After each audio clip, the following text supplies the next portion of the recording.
जय महाराष्ट्र पब्लिक, आप सभी का स्वागत है अपने इस Vedantu Maharashtra 9th and 10th channel के ऊपर। मेरा नाम है नीलेश सर और बात यहाँ पे करेंगे फिजियोग्राफी एंड ड्रेनेज के कुछ एक्सरसाइज क्वेश्चन के बारे में, जो क्वेश्चंस काफी काफी इंपॉर्टेंट है ना, क्योंकि ये चैप्टर काफी बड़ा है। इस चैप्टर से काफी ज्यादा क्वेश्चंस आते हैं एंड इसीलिए ये चैप्टर के एक्सरसाइज के क्वेश्चन करना काफी मैटर करता है। देखो, बोर्ड का जो भी पेपर होता है उस पेपर में ना क्वेश्चंस आपको 3-4 तरीके से आते हैं। पहला तो होता है कि एक्सेस वाले क्वेश्चन आप 100% करके जाओ, वहां से क्वेश्चन आएंगे ही आएंगे। सेकंड होता है आपका इन टेक्स्ट, मतलब चैप्टर के जो भी पैराग्राफ्स होते हैं उनमें से कुछ क्वेश्चन आ सकते हैं। थर्ड होता है आपका पीवाईक्यू, मतलब प्रीवियस ईयर कुछ क्वेश्चन आ चुके हैं, तो ये होता है कि most of time they this question will going to repeat again and again. So that's why we need to focus here कि ये जो चैप्टर है, इस चैप्टर के क्या एक्सेस के क्वेश्चंस है और उनके आंसर लिखने कैसे हैं, कौन से ऐसे इंपॉर्टेंट कीवर्ड्स है, उस कीवर्ड को ध्यान में रखते हुए हमें आगे चलना है। So let's start here the journey guys, very very important thing and will going to focus on this particular chapter. तो जरा चलिए बात करते हैं फिजियोग्राफी एंड ड्रेनेज के बारे में। एक्सरसाइज क्वेश्चन यहाँ पे करेंगे। सबने टेक्स्ट बुक निकाल लेनी है, सबने क्वेश्चन देखने हैं, सारे क्वेश्चन देखने हैं। फिल इन द ब्लैंक्स का आंसर आपको टिक करना भी टेक्स्ट बुक में, एंड जो लॉन्ग आंसर है वो आपको बाद में आपको अपनी नोटबुक में लिखना है, क्योंकि इसके जो पीडीएफ जो नोट्स है मैं आपको देने वाला हूँ। ओके, चलिए गाइस। हाँ, तो यहाँ पे नहीं, शुरू करने से पहले आपको बताऊंगा 10th के लिए we already have the great batch here, one of the great batch of Maharashtra. It is very very important कि ये स्कॉलर बैच है। स्कॉलर बैच जो है जिसमें आपको सारे सब्जेक्ट आपको ऑनलाइन पढ़ाए जाएंगे, ये कहीं पर भी नहीं हो रहा है। मैथ्स है, साइंस है, इंग्लिश है, एसएसटी, मराठी, हिंदी है, संस्कृत है, 7 सब्जेक्ट कहीं पर भी पढ़ाए नहीं जा रहे। ओके, ऑनलाइन, ये काफी इंपॉर्टेंट वाली बात है।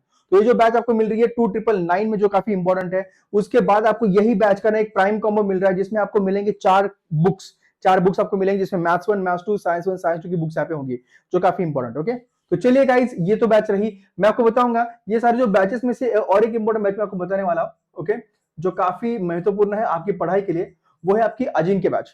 अजिंक्य बैच जो अभी लाइव जितने भी सारे सेशंस वगैरह जा रहे हैं अपने यूट्यूब के ऊपर, ओके, वो सब कुछ जो होते रिकॉर्डेड लाइव हो, वो सारे जा रहे हैं किस फॉर्मेट में? ओके, वो जा रहे हैं अजिंक्य बैच में।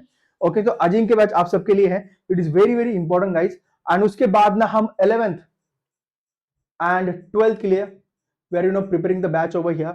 जो 9th जो न्यू बैच है, जो क्या होगा, महाराष्ट्र स्टेट बोर्ड की भी आपको प्रिपरेशन कराएगी, आपको एमएससीटी की प्रिपरेशन यहाँ पे कराने वाली, तो इसको भी ज्वाइन करना भूलना मत। ओके, आगे चलेंगे, बात पे करेंगे आईवी सेट। आईवी सेट है क्या? Okay, I V SAT is instant Vedantu scholarship admission test. ये टेस्ट काफी इंपॉर्टेंट है, इसका लिंक डिस्क्रिप्शन में दिया गया है, उस लिंक को क्लिक करके आप इस टेस्ट को दे सकते हो। टेस्ट देने के बाद ना आपको यहाँ पे आपके स्कोर के अनुसार आपको अप टू 90% का स्कॉलरशिप मिल सकता है। सो इसे बिल्कुल ना वेस्ट नहीं करना है, इसे बिल्कुल मैं चाहता हूँ कि आप लोग इसे दे दो और जितनी जल्दी आ सको बैच में आ जाओ। We are waiting for all of you in this particular batch. Okay, तो हम वेदांतु यूट्यूब पे तो क्लासेस लेते ही हैं, लेकिन ना अब इन सारे प्लेटफॉर्म पे भी हम लाइव आ चुके हैं। व्हाट्सएप पे भी है, हम है। Okay, Vedantu Maharashtra class 9th and 10th। Telegram पे भी है Vedantu Maharashtra 9th and 10th, and Insta भी हम आ चुके हैं Vedantu Maharashtra 9th and 10th, and snap पे भी हम है वेदांतु वाइब्स करके। ओके, चलिए, तो पहला वाला क्वेश्चन ये रहा, Brazil is covered mainly by digest highland, plains, mountainous region या डिसेक्टेड हिल्स? इसका सही वाला एकदम सही आंसर, इसका आंसर आपका mainly covered by the highlands, क्योंकि इसमें हाईलैंड्स काफी ज्यादा। अगर नॉर्थ में देखोगे तो वहां पे गियाना हाईलैंड है, और यहाँ पे हम साउथ की बात अगर करेंगे तो आपको दिखाई देता है वहां पे ब्राजील हाईलैंड है ना। तो आगे चलेंगे, बात करते हैं like Brazil India too has what? India में क्या है? इंडिया में हाई माउंटेन्स है। चलो, ब्राजील हाई माउंटेन्स का नहीं है। Ancient plateau, west flowing river, या फिर snow cap mountain? Snow cap mountain नहीं है। वेस्ट फ्लोइंग रिवर स्पेसिफिकली यहाँ पे ब्राजील में नहीं है। हाई माउंटेन्स नहीं, तो शायद एंशिएंट प्लेटू होगा। जी हाँ, the ancient plateau is the right answer, क्योंकि Brazil highland and Deccan plateau जो अपना जो पेनिनसुलर प्लेटू है, वो सबसे एंशिएंट प्लेटू है। वो आंसर आपको पता है यहाँ पे होने चाहिए। Okay, getting all of you. चलो आगे चलते हैं। नेक्स्ट वाला क्वेश्चन यहाँ पे कि Amazon basin is mainly dash dash, क्या कैटेज बाय द ड्रॉट्स? ड्रॉट्स आते नहीं। फिल बाय द स्वैम्प्स नहीं। Covered by the dense forest या फिर फर्टाइल लैंड? तो ये है covered by the dense forest. So Amazon में रेन फॉरेस्ट काफी ज्यादा है, बिकॉज ऑफ इक्वेटर। यहाँ पे होता क्या है, इक्वेटर की वजह से यहाँ पे होती है रेन, डेली रेन होती है, एंड बिकॉज ऑफ दैट यहाँ पे आपको काफी ज्यादा चीजें देखने को मिलती है। सो इसलिए डेंस फॉरेस्ट यहाँ पे आपको देखने को मिलता है। Amazon is the large river in the world in your mouth, वो क्या करती है? डेल्टा फॉर्म करती है? नहीं। Okay, delta reserve form? नहीं। Deposition sediment occurs? नहीं। Fishing is done? नहीं। नो डेल्टाज, ओके, हाँ, नो डेल्टाज आर फाउंड, कोई भी डेल्टा यहाँ पे मिलता नहीं है। ये एक इंपॉर्टेंट वाली बात है, यहाँ पे कोई भी डेल्टा यहाँ पे क्रिएशन होता नहीं है, क्योंकि कंटिन्यूसली इसमें ना काफी फ्लो आता रहता है, ओके। इसमें कंटिन्यूस आपको ज्यादा चीज देखने को मिलती है, मतलब पानी कंटिन्यू आता है, सबसे ज्यादा पानी का जो डिस्चार्ज है इस रिवर में होता है पूरे वर्ल्ड में, ओके। आगे चलेंगे, बात करेंगे the Lakshadweep islands of Arabian sea dash dash, क्या है, made from the part of separated from the mainland, नहीं। कोरल आइलैंड, वोल्केनिक तो है नहीं है, कॉन्टिनेंटल आइलैंड भी नहीं है, coral island is the right answer, okay. तो कोरल आइलैंड ये आपका सही वाला आंसर है। मोस्ट आइलैंड जो है ना वो एटॉल आइलैंड है, थोड़े सर्कुलर फॉर्म में है, ज्यादा हाइट नहीं है उनकी, कम ही हाइट है, ओके, जो कि डिपोजिशन से बने हुए हैं। सॉइल डिपोजिशन की बात अगर करेंगे, एनिमल रिमेन, प्लांट रिमेन, यहां से सारी वो चीजें बनी हुई है। The foot to the foot hills of Aravallis आपको क्या मिलता है, बुंदेलखंड प्लेटू, मारवा मेवाड़ प्लेटू, मालवा प्लेटू या डेक्कन प्लेटू। इसका सही वाला आंसर है आपका मेवाड़ प्लेटू आपको मिलता है। द अरावली के फुट हिल्स में, जो अरावली जब एंड होता है ईस्टर्न साइड में, तो वहां पे ईस्टर्न साइड में कौन सा प्लेटू, तो ऑब्वियसली वो है आपका मेवाड़ प्लेटू। आगे चलेंगे, answer the following question, okay. Differentiate between physiography of Brazil and India, दोनों की फिजियोग्राफी कैसी अलग है। तो आप जो आंसर आप इस तरह से भी लिख सकते हो, मतलब आप ऐसे टेबल बना सकते हो, और आप पैराग्राफ में लिख सकते हो, पहला पैराग्राफ ब्राजील को दे दो, सेकंड पैराग्राफ आप दे दो इंडिया को। तो देखो इसमें फीचर पहले तो हाई माउंटेन्स, तो India has a young fold mountain like Himalaya, उसका नाम आपको लिखना है, ये कीवर्ड है। Then Brazil does not have very high and long extreme mountain, Brazil में इतने बड़े माउंटेन और लॉन्ग माउंटेन नहीं है। ब्राजील में हम कहेंगे माउंटेन छोटा सा ही है, जैसे गियाना हाईलैंड में ही एक आपको पिक मिलता है, लेकिन इसको बड़े माउंटेन रेंज आपको नहीं मिलती है ब्राजील में, ये वाली बात ध्यान रखो। Plains, it has vast wide north Indian plains, okay. India में क्या है, काफी वास्ट है, वाइड नॉर्थ इंडियन प्लेन्स है। ब्राजील में plains are restricted to the Amazon basin and Paraguay paraná source region, तो आपको प्लेन्स मिलते हैं यहाँ पे ब्राजील में, अमेजन बेसिन में एंड पैराग्वे paraná जो रिवर है वहां पे आपको प्लेन रीजन मिलेगा, जहां पे ज्यादा हाइट नहीं है, okay. Next, plateaus and highlands आपको मिलते हैं, पेनिनसुला कंसिस्ट ऑफ काफी प्लेटूज है, जैसे डेक्कन प्लेटू है, ओके, मारवा प्लेटू है, मेवाड़ है, तो इसे आपको मिलता है। ब्राजील में आपको ना सिर्फ दो प्लेटू अगर मिलेंगे, काफी dominated by the Brazilian highland, और उसे ब्राजीलियन शील्ड कहते हैं, ये काफी ज्यादा बड़ा प्लेटू है, and it's really huge. In coastal अगर फीचर की बात करेंगे, वेस्टर्न कोस्ट ये काफी रॉकी है इंडिया का, ईस्टर्न कोस्ट जो है ना वो डिपोजिशन है, वहां पे डेल्टा क्रिएट होता है, महानदी हो, Godavari, Krishna and Kaveri, this rivers are creating delta, क्योंकि वो काफी सॉइल लेके आती है और ईस्टर्न कोस्ट में डिपॉजिट करती है। ब्राजील की अगर बात यहाँ पे करेंगे, it has great escarpment on the eastern edge, तो ग्रेट एस्कार्पमेंट है इसके ईस्टर्न साइड में, यहाँ पे कोई भी डेल्टा वगैरह मिलता नहीं, सारी रिवर जो आती है सीधी जाके मिल जाती है, कोई भी बड़ी रिवर यहाँ पे डेल्टा क्रिएट करती नहीं है, वेदर वो ईस्टर्न साइड की हो, वेदर वो नॉर्दर्न साइड की हो, क्योंकि नॉर्दर्न साइड में तो काफी ज्यादा पानी है, तो पानी कंटिन्यू आता है, तो डिपोजिशन करने के लिए टाइम बचता है नहीं, है ना। नेक्स्ट, आइलैंड ग्रुप्स, इंडिया में दो आइलैंड है, एक वोल्केनिक आइलैंड अंडमान और एक कोरल और अटल आइलैंड लक्षद्वीप।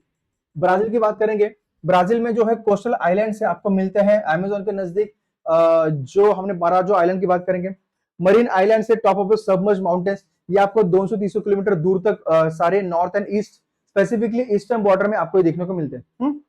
नेक्स्ट, बात करेंगे what measures are being taken to control pollution in the rivers of India, तो इंडिया की जो रिवर्स है उसे पोल्यूशन कंट्रोल करना, तो उसके लिए क्या किया जा सकता है, तो treating sewage before discharge, sewage को ट्रीट करो बिफोर डिस्चार्ज, मतलब रिवर में छोड़ने से पहले उसे ट्रीट करो। रिड्यूसिंग पेस्टिसाइड और इंसेक्टिसाइड जो हम यूज करते हैं उसमें मत छोड़ो। Controlling the discharge of untreated industrial influence, मतलब जो बहुत बड़ी फैक्ट्री वगैरह होती है उसके जो केमिकल्स निकलते हैं उसे ट्रीट करने या फिर उसे कंट्रोल करना, ओके, काफी इंपॉर्टेंट है। अनट्रीटेड मत छोड़ो, ट्रीटेड करके ही छोड़ सकते हो। Reusing water to reduce over use and pollution, तो वाटर को हम रीयूज कैसे कर सकते हैं, गंदा पानी फिर से फ्रेश करके कैसे हम यूज कर सकते हैं, उसके ऊपर काम किया जाना चाहिए। Cleaning and purifying river water under the national river conservation plan, okay, NRCP, ये काफी इंपॉर्टेंट वाली बात है। Raising public awareness, okay, raising public awareness about importance of reverse and pollution, it's harmful effects, okay. तो ये हमें public awareness create कर लोगों के बीच में, and establishing state national pollution control board PCB to curb pollution, तो इस पोल्यूशन को क्या हम कर्ब कर सकते हैं, ये भी काफी इंपॉर्टेंट वाली बात है। Explain the characteristics of the north Indian planes, north Indian plain की कैरेक्टरिस्टिक्स है क्या, सबसे पहले इंपॉर्टेंट बात, ये किसके बिटवीन है, ये हिमालय और द पेनिनसुला के बीच में। ओके, ये शुरू होता है, देखो आपको पहले करना है, आपको लोकेशन पहले बताना है। ओके, ये राजस्थान शुरू होता है पंजाब से और ये आसाम तक जाता है। ये काफी फ्लैट है। These are all whichever the word I am underlining, these are the keywords, आपके आंसर में कीवर्ड्स होनी चाहिए। फ्लैट है, लो लाइंग एरिया, काफी लो, हाइट नहीं ज्यादा उसकी, एकदम low lying area, that's why river से आराम से फ्लो करती है। Plains are divided into two main parts, कौन कौन से मेन पार्ट है? ईस्टर्न पार्ट, अब ईस्टर्न पार्ट है क्या? ईस्टर्न पार्ट और वेस्टर्न पार्ट। ईस्टर्न पार्ट में अरवली है, रिवर गंगा है जो ईस्टवर्ड जाती है, गंगा ब्रह्मपुत्र सिस्टम, इसे भी अंडरलाइन करना है। सुंदरबन को अंडरलाइन करो, लार्जेस्ट डेल्टा को अंडरलाइन करो। Okay, western part Thar desert, Marusthali, Rajasthan. और बातें भी करेंगे, ये शुरू होता है पंजाब प्लेन से, form by devotion work of river Sutlej and tributaries. इतने सारे जो वर्ड्स अगर आप अंडरलाइन करोगे इस पर्टिकुलर आंसर में तो बात ही खत्म, आपको मार्क्स मिल ही जाएंगे, कोई प्रॉब्लम है नहीं, 2 मार्क्स आपको इसके मिल जाएंगे। What could be the reason behind the formation of swamps in the extensive continental location of Pantanal? ये ब्राजील है, वहां पे स्वैम्पी रीजन क्यों तैयार हो चुका है? क्योंकि Pantanal is one of the largest wetland in the world. क्या है? सबसे बड़ा वेटलैंड है Pantanal, largest wetland, and it is located in the south western part of Brazil highland. ये साउथ वेस्टर्न पार्ट में, जो आपने मैप में देखा होगा।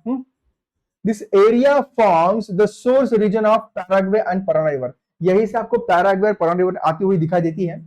कैटेज बाय द फ्लैट है और लो लाइंग है। सजेस्ट की ये रीजन जो है ये स्वैम्प एंड मार्शी है, काफी वहां पे काफी दलदल है, वहीं पे आपको एनाकोंडा मिलता है। Since it is very source region of major rivers, high rainfall and slow drainage system. इसे मतलब ज्यादा हाइट पे नहीं है, काफी धीरे धीरे पानी गुजरता है। सो इसकी वजह से क्या होता है कि ये रीजन हमेशा वेट आपको देखने को मिलता है, और यहाँ पे फ्लडिंग भी आपको काफी देखने को मिलती है क्योंकि पानी जाने के लिए जगह है नहीं। Gentle slope allows water to collect and spread over large area, leading to क्या? इतने बड़े बड़े स्वैम्प तैयार होते हैं, इसलिए उसे पैंटानल कहा जाता है। बहुत बड़े स्वैम्प्स है ओके वर्ल्ड के। Which are the major water divides in India of India, explain by giving examples. तो इंडिया में वाटर डिवाइड कौन कौन से? सबसे पहले बात करेंगे माउंटेन और एन अपलैंड दैट सेपरेट्स। आपको पहले डेफिनेशन लिखनी है, ये आपका इंट्रो। आपको पहले इंट्रो लिखना है कि वाटर डिवाइड होता क्या है। एक ऐसा माउंटेन या फिर एक ऐसी अपलिफ्ट हुई जमीन जो सेपरेट करती है टू डिस्टिंक्ट ड्रेनेज बेसिन, दो पानी के स्रोतों को डिवाइड करती है, उसे हम वाटर डिवाइड कहते हैं। और उसके जो फीचर्स है ना वो काफी इंपॉर्टेंट है, वो वाटर का फ्लो भी डिसाइड करता है। तो पहला इंडिया में है वेस्टर्न घाट, ये मेजर डिवाइड है जो सेपरेट करता है रिवर जो वेस्ट की तरफ जा रही है, अरेबियन सी। ओके, बात अब करेंगे from the major rivers flowing eastward, तो जैसे गोदावरी, कृष्णा और कावेरी। ओके, विंध्य रेंज की अगर बात करेंगे, this range act is a divide between drainage basin of river Ganga and river Narmada. Okay, river Ganga जो है वो विंध्य के नॉर्दर्न पार्ट में एंड नर्मदा जो सदर्न पार्ट में। ओके, अरवली रेंज सेपरेट करती है basin of west flowing river Luni and east flowing river Banas. तो ये वाली बात भी इंपॉर्टेंट है, आपको ध्यान में रखनी है।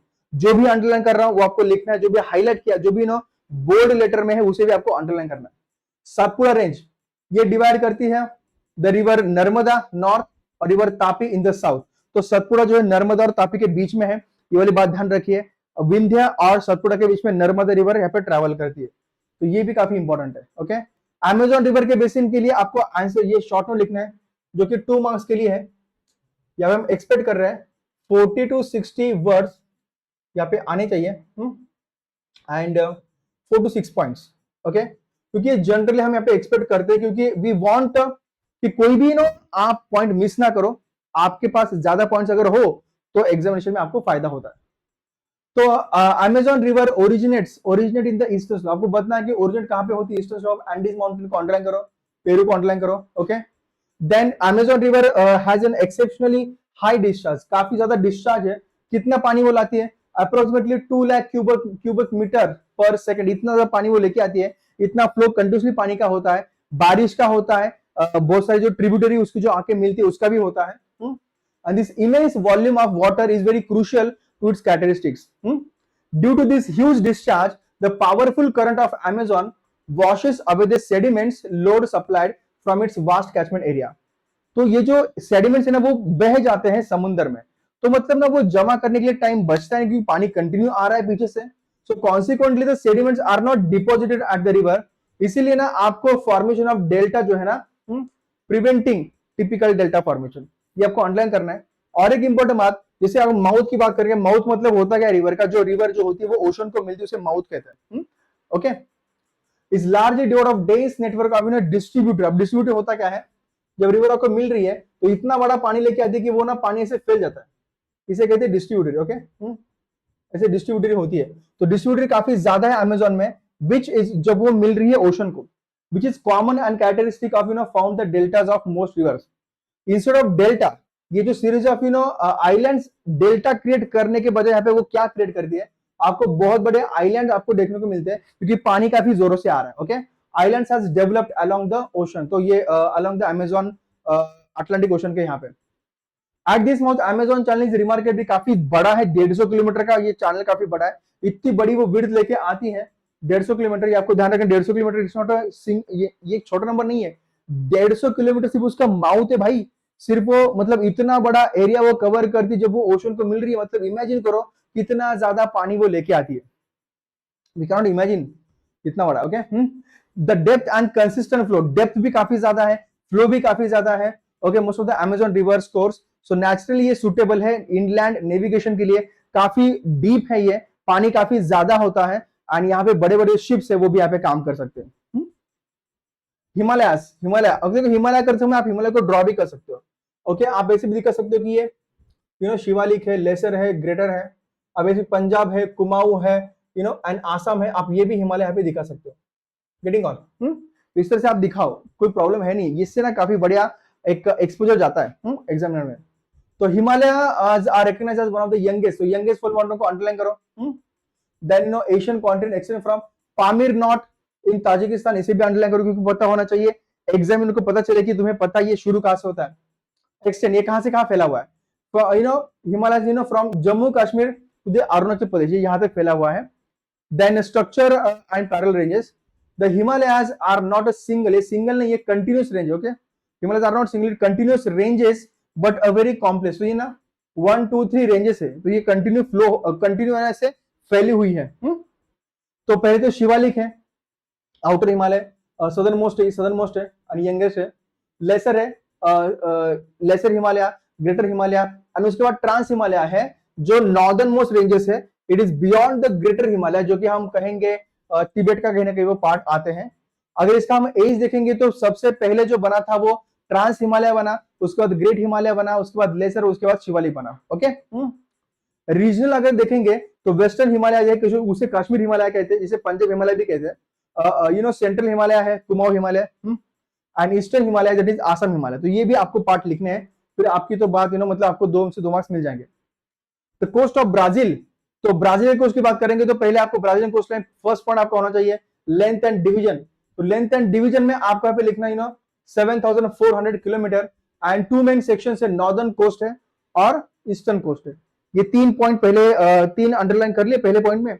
अब नॉर्दर्न कोस्ट में अगर बात करेंगे, नॉर्थ अटलांटिक कोस्ट में, तो आपको पहले एक्सटेंशन लिखना है कहां से कहां है। अब जब हम नॉर्दर्न कोस्ट की बात करेंगे तो आपको ना ये जो नाम है अमापा से लेके रियो ग्रांडो दो सुल, ओके रियो ग्रांडो दो नॉर्टे, ये नाम आपको पता होने चाहिए। ये नॉर्दर्न कोस्ट की बात कर रहे हैं।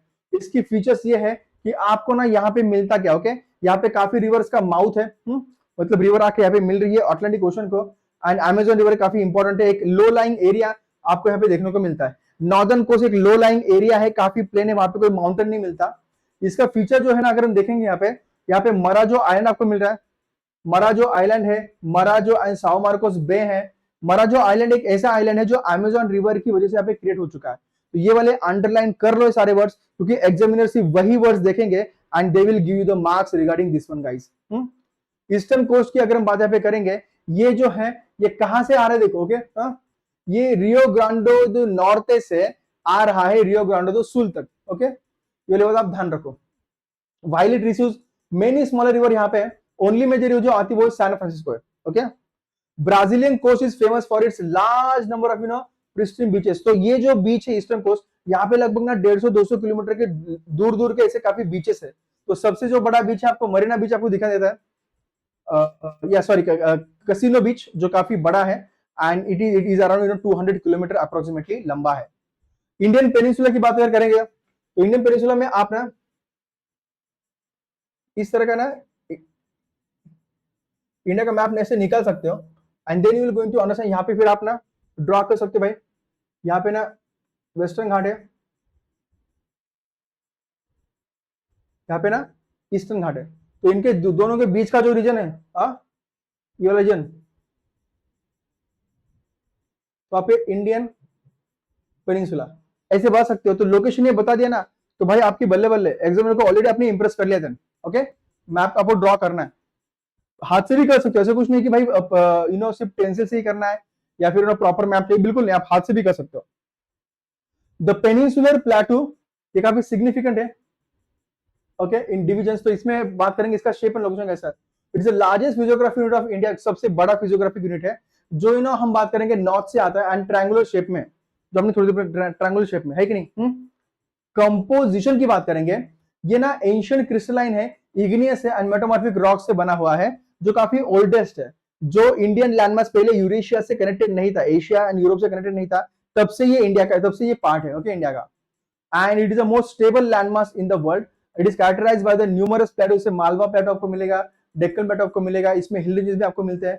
अरावली रेंज ये काफी पुरानी सबसे एंशिएंट माउंटेनस रेंज आपको मिलती है, अरावली रेंज, ये नॉर्थ वेस्ट में है and one of the oldest found fold mountain है। देन सेंट्रल रीज अगर आप यहाँ पे देखोगे तो आपको क्या मिलेगा, तो central part includes prominent east west running hills ranges like Vindhyas, आपको विंध्यास मिलते हैं, आपको सतपुड़ास मिलते हैं ओके। इनको आपको अंडरलाइन करना है सेंट्रल हाईलैंड में। देन बॉर्डर अगर देखेंगे, ये वेस्टर्न घाट की वेस्ट तरफ बॉर्डर है, ईस्टर्न घाट ईस्ट तरफ है ओके, और ये भी आपको ध्यान में रखना है। वेस्टर्न घाट कंटिन्यूस है, काफी हाइयर है ओके, ईस्टर्न घाट डिसकंटिन्यूस है, लोअर है, डिसेक्टेड बाय जो रिवर आती है मिलती है उसकी वजह से डेल्टा क्रिएट होता है, इसलिए वहां पे वो डिसेक्टेड है, टूटा हुआ है बीच बीच में। The general slope of the प्लेटू जो है फ्रॉम वेस्ट टू ईस्ट आपको देखने को मिलता है, कि वहीं से ज्यादा रिवर्स आती है, महानदी है, गोदावरी, कृष्णा है, कावेरी है। ये आपको पता होना चाहिए। ग्रेट एस्कार्पमेंट की अगर बात यहाँ पे करेंगे, तो अगर बात करेंगे तो काफी सिंपल है। अगर हम ब्राजील का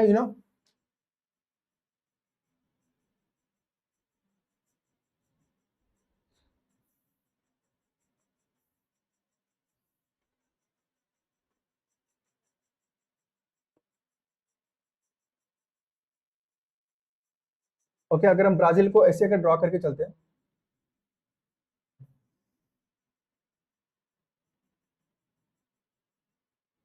ओके ये ब्राजील है।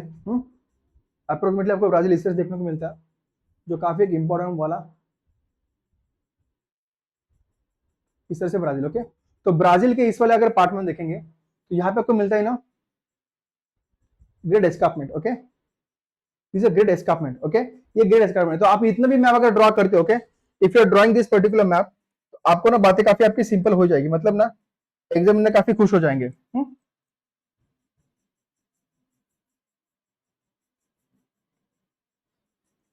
इस तरीके से आप ये ब्राजील ड्रॉ कर सकते हो, काफी सिंपल है, मुश्किल है नहीं इसमें।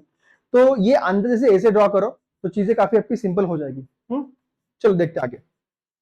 अब देखो, द ग्रेट एस्कार्पमेंट इज काफी क्रिटिकल फिजियोग्राफिक रीजन है ब्राजील का। इसकी डेफिनेशन अगर देखेंगे, ग्रेट एस्कार्प का मीनिंग होता है कि ये लॉन्ग स्टीप स्लोप है, एक लॉन्ग है लेकिन काफी स्टीप है, एकदम ऐसे खड्डा ही है ओके, मान के चलो okay. And it the edge of the plateau, plateau के एज में ही है, मतलब ना उसके बॉर्डर पे ही आपको मिलेगा। देन इसका जो हाइट है मैक्सिमम कितना है भाई, मैक्सिमम हाइट 790 मीटर है। Although the height is decreases gradually in some region, कुछ रीजन में धीरे धीरे हाइट बढ़ती है, लेकिन यहाँ पे ना बहुत जगह पे हाइट एकदम अचानक से बढ़ जाती है ओके। तो particularly along the stretch of Sao Paulo and Porto Alegre के यहाँ पे आपको मिलती है स्टीप वाली हाइट। एंड सिग्निफिकेंस क्या है, ये कंसिडर सेपरेट फिजियोग्राफिक रीजन है, क्योंकि होता क्या है यहाँ पे क्लाइमेटिक रीजन भी अलग होता है, क्योंकि वॉट एवर द क्लाउड्स आते हैं साउथ अटलांटिक ओशन से, यहाँ पे आकर रुकते हैं एंड यहाँ पे होती है काफी ज्यादा बारिश ओके। ये वाली बात आपको ध्यान में रखनी है। तो escarpment act as significant barrier of moisture laden in south east trade winds. अगर बारिश होती है एंड इस रीजन में ज्यादा बारिश होती है, तो ऑब्वियसली इसके जो रेन शॉर्ट वाला रीजन है वहां पे बारिश ज्यादा होती नहीं है, जिसे हम कहते हैं ड्रॉट क्वाड्रिलेटरल, और उस पर्टिकुलर रीजन का जो ज्योग्राफिक नाम है उसे कहते हैं कटिंगा। ये बात आपको ध्यान में रखनी है। ज्योग्राफिकल रीजन आपको बताने हैं कि there are no west flowing river in Brazil. Logic वाली बात है, क्योंकि मोस्ट ऑफ द ब्राजील ये कवर्ड बाय द हाईलैंड्स है। हाईलैंड क्या करता है, ड्रेनेज पैटर्न को डिक्टेट करता है कि रिवर कैसे आएगी, कहां जाएगी। तो जो हाईलैंड जो है वो नॉर्थ साउथ में, साउथ नॉर्थ में है, सॉरी साउथ ईस्ट में है। उससे होता क्या है ना कि वहीं से रिवर जाती है, एक तो नॉर्थ की तरफ जाएगी ओके, या फिर ईस्ट की तरफ जाएगी, तो वेस्ट की तरफ जाने के लिए कोई चांस है नहीं है, क्योंकि इसका जो सारा लो लाइंग एरिया है वो इसका ना ईस्ट की तरफ है, ये बात ध्यान रखना। तो slope of the highlands are primary towards the north south and the east है, वेस्ट की तरफ स्लोप नहीं है, वेस्ट की तरफ एंडीज माउंटेन है, जो माउंटेन क्या करते हैं उसकी वजह से सारा जो स्लोप आता है वो ईस्ट की तरफ जाता है, साउथ अमेरिका कॉन्टिनेंट का। मेजर रिवर्स अमेजोन है, फ्रांसिस्को है जो कि अटलांटिक ओशन को जाके मिलती है, पैराग्वे, पराना, उरुग्वे जो साउथ में जाती है और फिर से अटलांटिक ओशन में जाके मिलती है, तो ये आपको पता होना चाहिए। And therefore terrain structure does not support the flow long rivers westward, वो पैसिफिक को जाती है क्योंकि वहां पे क्या है, एंडीज माउंटेन रेंजेस है। There are dissimilarities between the eastern and the western coast of India. Okay, तो क्या डिसिमिलरिटीज है, तो वेस्टर्न कोस्ट की बात करेंगे, ये मोस्टली रॉकी है। वेस्टर्न कैसे है भाई, रॉकी है। ईस्टर्न कैसे है भाई, रिवर डिपोजिशन है। ओके, रिवर डिपोजिशन है। वेस्टर्न कोस्ट लेस वाइड है। Okay, rivers on the western are short and swift है, लेकिन ईस्टर्न में जो रिवर है वो काफी slow due to gentle slope, काफी स्लो है, स्लो। ये सारे ना कीवर्ड्स है, these are all keywords. Western coast river इश्यूज फॉर्म करती है एंड eastern coast river delta form करती है। तो ये जो सारे keywords, if you are writing in your answer you will get the 3 marks my dear. Okay, 3 marks के लिए 6 पॉइंट दे रहा हूं। There are fewer natural ports on the eastern coast of India. क्यों, क्योंकि ईस्टर्न कोस्ट जो होता है वो डिपोजिशनल वर्क ऑफ रिवर से है एंड काफी स्लो ये स्लोप है, ज्यादा स्टीप नहीं है, एकदम धीरे धीरे इसका स्लोप ऐसे कम होता जा रहा है। तो ये east flowing rivers are flow slowly and this river deposit huge amount of sediments at the coast. So the deposition leads to the formation of wide deltas along the coast, and the continuous deposition causes the sea near the coast to be shallow. जो shallow है, deltaic nature makes it difficult for large ships to approach and thus limiting the development of natural deep water ports. तो वहां पे east को आपको natural deep water नहीं मिलती क्योंकि स्लोप काफी वहां पे है, तो वहां पे आपको ना सॉइल वगैरह मिलती है समुद्र के नजदीक। लेकिन अगर वेस्ट की बात करेंगे, तो माउंटेन है तो एकदम स्टीप स्लोप है, तो वहां पे ना बड़े बड़े शिप्स आ सकते हैं, रुक सकते हैं। Great. As compare to Amazon, pollution in river Ganga will affect human life greatly. क्योंकि देखो होता क्या है, अमेजोन रिवर जो होती है ये काफी बड़ा पानी लेके यहाँ पे आती है। ओके, रिवर गंगा जो होती है ना काफी कम यहाँ पे पानी लेके आती है, तो मैसिव डिस्चार्ज जो होता है अमेजोन में ना, सारा जो लोड है, सारा जो कचरा है वो सब कुछ वॉश ऑफ हो जाता है। लेकिन गंगा रिवर जो है ना, गंगा काफी लो डिस्चार्ज लेके आती है, तो वीकर एबिलिटी है कि वो ज्यादा पॉल्यूशन जो है वो बाहर फेंक दे।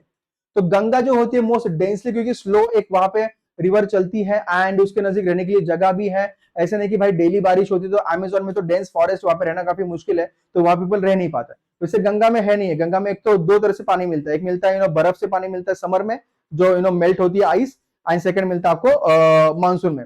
तो वैसे गंगा में तो पानी काफी कम होता है, तो दैट्स व्हाई ना पीपल के रहने के लिए भी जगह वहां पे काफी ज्यादा है। तो therefore pollution stage concentrated in Ganga for a longer and ये ह्यूमन पॉपुलेशन काफी अफेक्ट करते, काफी डिसीज, काफी गंदगी आपको देखने को मिलती है गंगा में। आपको ना करेक्ट ग्रुप आपको आइडेंटिफाई करना है। So order of physiographic units in Brazil while going from north to west. Okay, तो river Parana, yes okay Parana है, ये गलत है। ये हम बात कर रहे हैं नॉर्थ से वेस्ट, नॉर्थ से वेस्ट ना, नॉर्थ गियाना गलत है, गियाना अमेजोन ब्राजील, हाँ ये सही लग रहा है। Coastal planes Amazon river basin Brazil highland गलत है, शायद सेकंड वाला सही है। क्या बात है, सेकंड वाला सही है, कुल। अब जुरिका, Xingu, Araguaia, Negro, Branco, Paru, Japura, Jurua and Purus, इसमें से जो राइट वाला है ये है नेग्रो, ब्रांको एंड पारो, ये सारी ट्रिब्यूटरीज है अमेजोन की। देन कर्नाटका, महाराष्ट्र, बुंदेलखंड, नॉर्थ से साउथ, हम साउथ से नॉर्थ की बात करेंगे, साउथ से नॉर्थ, तो तेलंगाना, महाराष्ट्र, ये आई थिंक यही सही है। ओके, 3 वाला सही है, ये 3 वाला सही है। क्या बात है, अमेजिंग गाइस। तो ये सारे जो क्वेश्चन है काफी इंपॉर्टेंट है, बहुत ज्यादा क्वेश्चन है, बहुत ज्यादा डीप में मैंने इसके आंसर आपको दिए हैं। इसके नोट्स आपको डिस्क्रिप्शन में लिंक है वो मिल जाएगा आपको, वहां से आप जरूर वेदांतु की ऐप से ये नोट्स डाउनलोड कर लेना, और ये सारे आंसर अपने नोटबुक में जरूर लिखना। जहां जहां पे जरूरत है वहां पे मैप ड्रॉ जरूर अपने हाथ से करना, प्रैक्टिस करना ब्राजील का और इंडिया का मैप ड्रॉ करने का। तो मिलते हैं नेक्स्ट सेशन में बहुत सारे क्वेश्चन के साथ फिर से एक बार। So till then please take care of yourself, tata, bye bye, take care, thank you so much, जय महाराष्ट्र, धन्यवाद गाइस, बाय।